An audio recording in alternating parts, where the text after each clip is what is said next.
Most think of Key West as tourists, cruise ships, and partying. And while it definitely offers that, this small island has a long history of inspiring some of the classics in American literature and songwriting. From Hemingway to the Beatles, we dove in to summarize just a few for you. One of Key West's most famous residents was, of course, Ernest Hemingway, where he left his mark both with his home that is now a museum, many of his watering holes, and a lot of the stories and legends that come from Key West. Some of which include the Green Hills of Africa, For Whom the Bell Tolls, Death in the Afternoon, and parts of the snows of Kilimanjaro. You might be surprised to find out that the Southern playwright called Key West home for many years. Known to keep a low profile, his limelight wasn't as bright as Hemingway's. Today, you can still find his home on Duncan Street, but it is a private residence. Tennessee moved here in the 1940s and was said to write the final portions of A Streetcar Named Desire. Although he lived throughout the United States in several homes, the one here on Duncan Street was the only one that he ever actually owned. Beloved children's author, poet, songwriter, and more, Shel Silverstein called Key West his home, along with his wife, up until his death in 1999. A banyan tree, much like this one, was also in front of Shel's house on William Street. However, the house and the tree were irreparably damaged during Hurricane Irma.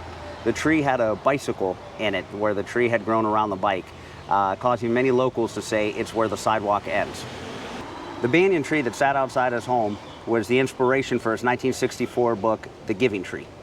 One of the songs that Shel wrote was The Great Conch Train Robbery, which was inspired by his girlfriend who drove the conch train, which still operates today as it drives locals around the island.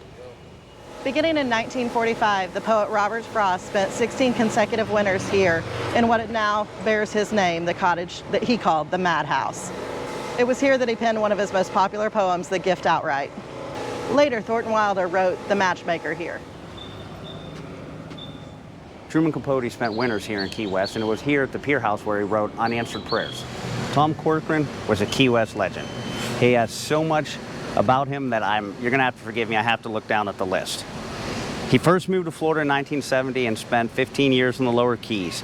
He was a DJ, a taco vendor, a bartender, AAA travel counselor, Navy officer, screenwriter, freelance photographer, graphic artist, author, and publisher. He co-wrote 2 of Jimmy Buffett's hits, Cuban Crime of Passion and Fins, and his photos were used on 7 different Jimmy Buffett album covers.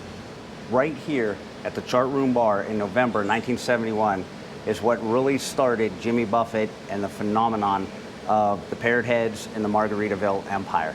November 1971, Jerry Jeff Walker brought Jimmy Buffett here to Key West for the first time and brought him here where he had his first beer from Tom Corcoran. Tom Corcoran gave him one, said the first beer is free. And from there, as I say, the rest is history.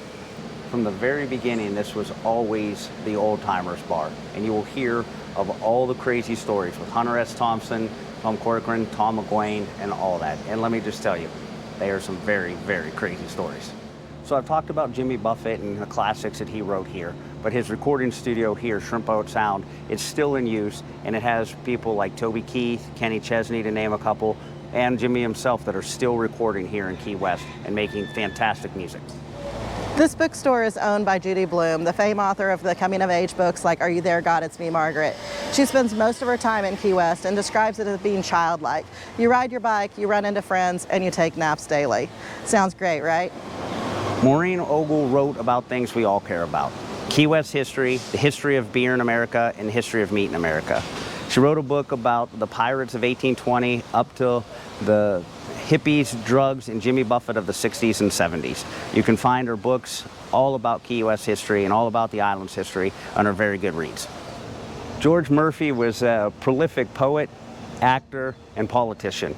His acting career was from 1930 to 1952, and he served as the president of the Screen Actors Guild from 1944 to 1946. In 1966, he was elected senator from California, and is the only U.S. politician, U.S. senator, to have a star on the Hollywood Walk of Fame.